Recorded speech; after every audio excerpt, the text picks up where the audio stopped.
Hello and welcome to studies academy. आज हम पढ़ने वाले हैं होमोस्टेसिस इन प्लांट्स। इस टॉपिक के दो हिस्से होंगे। एक आज हम पढ़ेंगे जो कि है ऑस्मोरेगुलेशन इन प्लांट्स, और नेक्स्ट लेक्चर में हम इसका दूसरा वाला हिस्सा पढ़ेंगे जो कि होगा एक्सक्रीशन इन प्लांट्स। लेकिन ऑस्मोरेगुलेशन इन प्लांट्स को स्टार्ट करने से पहले हम पिछले वाला लेक्चर थोड़ा सा रिवाइज कर लेते हैं। पिछले लेक्चर में हमने होमोस्टेसिस के बारे में पढ़ा था कि ये वो एबिलिटी होती है किसी ऑर्गेनिज्म की या उसकी किसी सिस्टम की जिसमें वो इंटरनल एनवायरनमेंट को कांस्टेंट रखने की कोशिश करती है despite changes in the external environment. External environment में कौन कौन से चेंजेस आते हैं, तो उसमें कई सारे चेंजेस आ सकते हैं, जैसे कि टेम्परेचर चेंजेस हो गए, न्यूट्रिएंट्स चेंजेस हो गए, या वाटर सॉल्यूट चेंजेस वगैरह, ये सारी चेंजेस हो गए। तो इन चेंजेस के बावजूद भी कोई ऑर्गेनिज्म, लिविंग ऑर्गेनिज्म चाहे प्लांट्स हो या एनिमल हो, वो इंटरनल एनवायरनमेंट को कांस्टेंट रखने की कोशिश करती है ताकि उनका जो नॉर्मल फंक्शन हो वो होता रहे। तो ये था आज हमारा पिछला वाला लेक्चर। स्टार्ट करते हैं ऑस्मोरेगुलेशन इन प्लांट्स। तो ऑस्मोरेगुलेशन का हमें पता है कि it is the regulation of water and solutes. Okay, on the basis of water availability there are 4 groups of plants. Water availability के बेस पे प्लांट्स को 4 ग्रुप्स में डिवाइड किया गया है।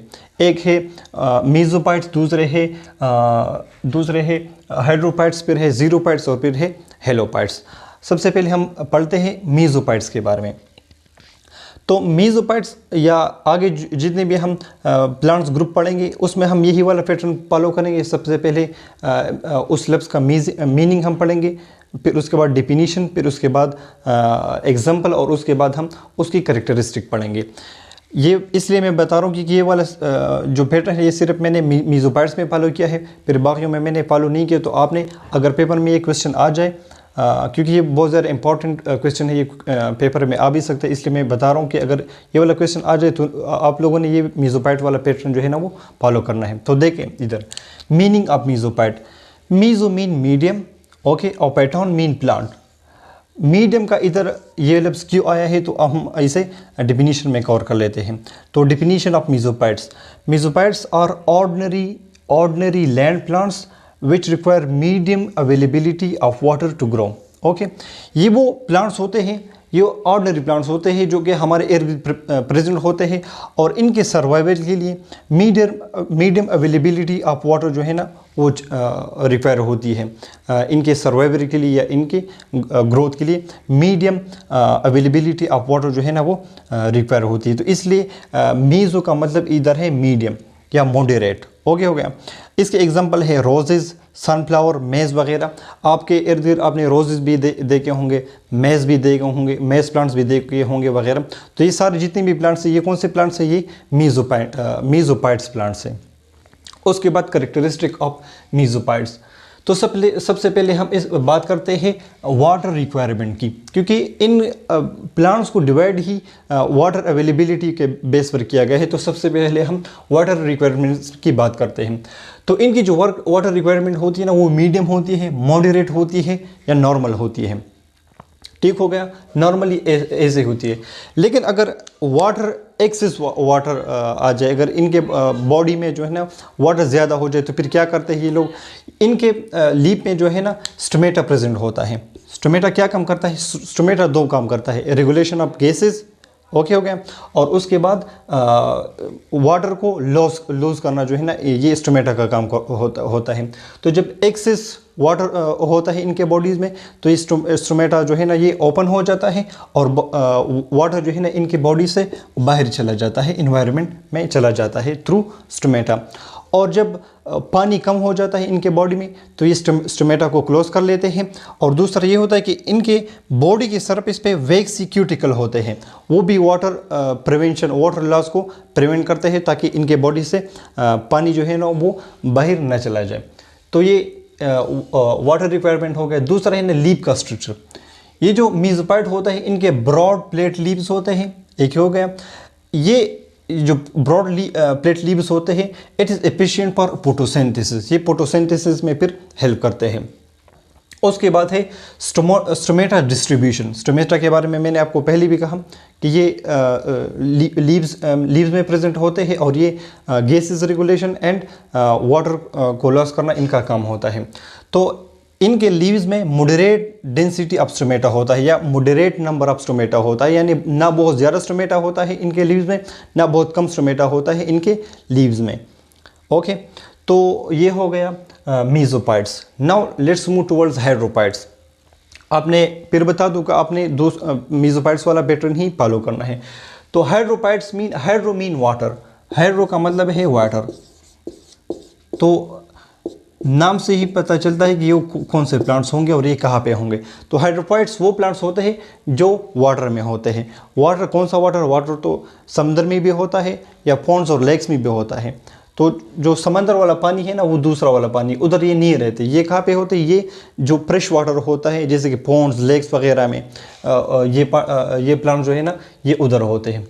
इनकी कैरेक्टरिस्टिक की अगर हम बात करें तो फिर हम सबसे पहले वाटर अवेलेबिलिटी की बात करते हैं। तो देखिए इधर इनके इर्द गिर्द ना पानी बहुत ज़्यादा होता है, इनके इर्द गिर्द पानी बहुत ज़्यादा होता है। ठीक हो गया। लीफ का स्ट्रक्चर इनका ब्रॉड थिन होता है और स्टोमेटा जो है ना, इनके लीव्स में लार्ज नंबर में स्टोमेटा पाया जाता है।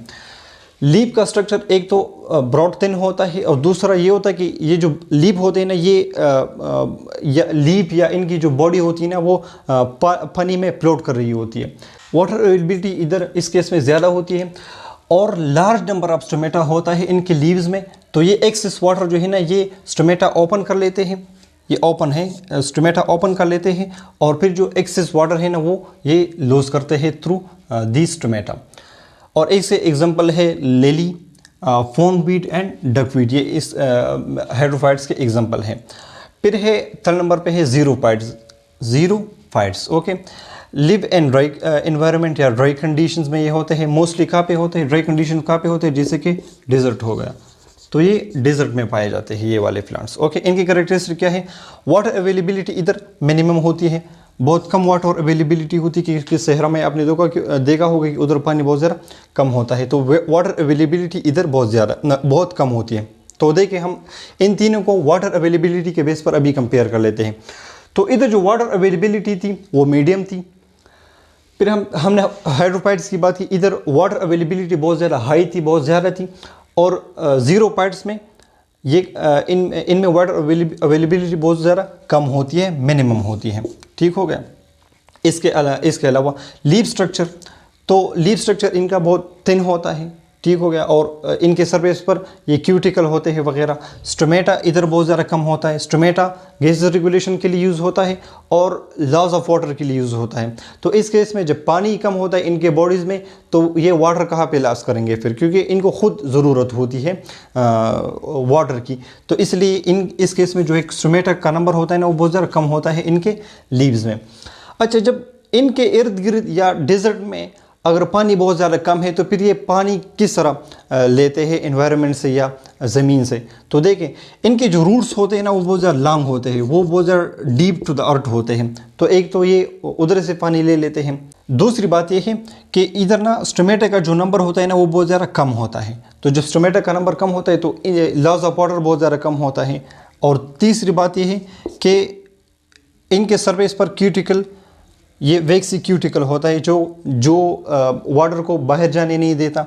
और चौथी बात ये है कि इनमें सकुलेंट ऑर्गन्स होते हैं। सकुलेंट वो ऑर्गन्स होते हैं जो इनके स्टेम्स में या रूट्स में प्रेजेंट होते हैं और ये वाटर को स्टोर करते हैं इधर। तो इसलिए इसको सकुलेंट ऑर्गन्स कहते हैं। जिस तरह आपने ऊन का सुना होगा कि वो भी डेजर्ट में जब ट्रेवल करता है या डेजर्ट में वो मोस्टली ट्रेवल करता है, तो वो भी अंदर जो है ना, वो पानी स्टोर करता है। तो ठीक ऊन की तरह ज़ीरोफाइट्स प्लांट्स भी सकुलेंट ऑर्गन्स में पानी स्टोर करते हैं। और लास्ट नंबर पे है halophytes. Okay, halophytes living in salty condition. Salty condition means के सैलाइन वाटर में ये होते हैं, जैसे कि सी वाटर हो गया। आपने देखा हो कि जो सी वाटर होता है उधर उसमें बहुत ज़्यादा नमक होता है, वो बहुत ज़्यादा साल्टी होते हैं। तो ये वाले प्लांट्स जो है ना, ये वाले प्लांट्स उधर होते हैं, सी में होते हैं। हमने कहा कि समंदर में साल्ट जो है ना, वो बहुत ज़्यादा होता है, या इनके एनवायरनमेंट में साल्ट बहुत ज़्यादा होता है।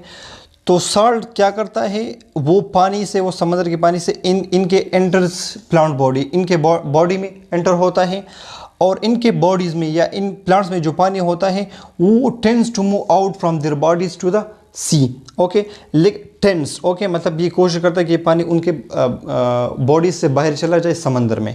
लेकिन क्या होता है, एक्टिव ट्रांसपोर्ट के ज़रिए ये बहुत सारा सॉल्ट जो है ना वो इन कर लेते हैं फ्रॉम द सी, और एक हाइपरटोनिक इन्वायरमेंट जो है ना वो अपने अंदर जो है ना वो जनरेट कर लेते हैं।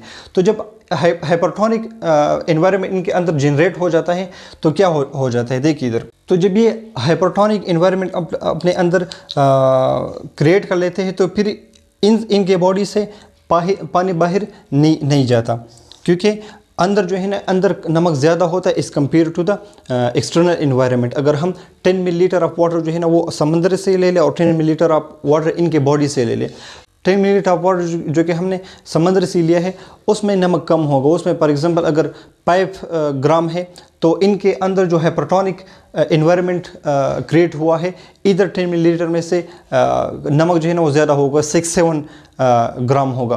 तो इधर नमक जब ज़्यादा है तो पानी बाहर नहीं जाएगा, पानी इधर ही रहेगा। तो ये एक मैकेनिज़्म है कि ये प्लांट जो है ना अपने अंदर किस तरह पानी स्टोर करते हैं। नॉलेज समरी द टॉपिक आज हमने पढ़ा ऑस्मो रेगुलेशन इन प्लांट्स के बारे में, कि वाटर अवेलेबिलिटी के बेसिस पर प्लांट्स के 4 ग्रुप्स बने हैं। एक है मीज़ोपाइट्स वो प्लांट होते हैं जिनके लिए मीडियम अवेलेबिलिटी ऑफ वाटर जो है ना वो रिक्वायर्ड होती है। इनके मुख्तलिफ करेक्टरिस्टिक के बारे में हमने पढ़ा, जैसे कि वाटर अवेलेबिलिटी थी या लीफ स्ट्रक्चर, उसके बाद स्टोमेटा डिस्ट्रीब्यूशन। तो जो मीज़ोपाइट्स होते हैं इनमें मॉडरेट नंबर ऑफ स्टोमेटा होता है, इनके लीव्स ना बहुत ज़्यादा होता है ना बहुत कम होता है। फिर उसके बाद हमने ज़ीरोपाइट्स के बारे में पढ़ा। ज़ीरोपाइट्स वो प्लांट होते हैं जो मोस्टली डिजर्ट में पाए जाते हैं। फिर हमने पढ़ा हाइड्रोपाइट्स के बारे में कि वो प्लांट्स होते हैं जो कि वाटर में होते हैं, फॉन्ड्स लेक्स वगैरह में होते हैं। फिर हमने लास्टली पढ़ा हेलोपाइट्स के बारे में कि वो प्लांट्स होते हैं जो कि साल्टी इन्वायरमेंट में पाए जाते हैं। तो ये था आज का हमारा लेक्चर। इंशाल्लाह मिलते हैं नेक्स्ट लेक्चर में, तब तक के लिए अल्लाह हाफ़िज़।